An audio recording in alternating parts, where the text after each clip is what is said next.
I'd like to give you a small analogy that will help you understand this issue. Why are hearts sealed, or why is that mentioned in the Quran?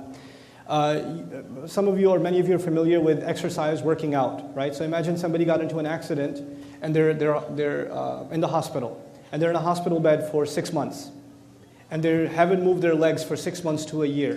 When they get up, are they able to use their legs? No, probably they tip over. Like that. If our muscles, if they're not worked, if they're not exercised, they start losing their ability to function.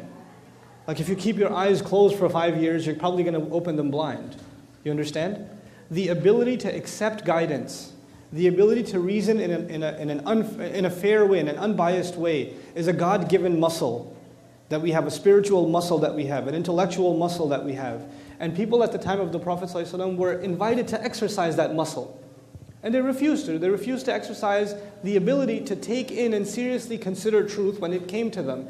And you continue to deny that capability you have inside you, the exercise. You refuse to think, you refuse to think, you refuse to use your heart, you refuse to be sincere. And guess what? Eventually your heart is no longer capable of what it was originally capable of. You lost that muscle, you lost that ability. And that is an analogous way of explaining what does it mean when a heart is sealed. It is not something that's a person has a belief system and therefore their heart is sealed. That isn't the case.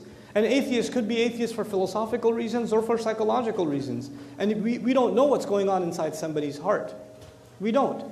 As a matter of fact, on this issue, whose heart is sealed and whose is not sealed, my favorite example in the Quran is that of the worst character probably mentioned in the Quran, who even shaitan would probably want an autograph, Fir'aun.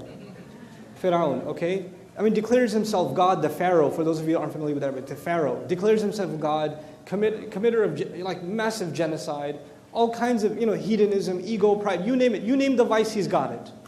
You name the vice, he's got it.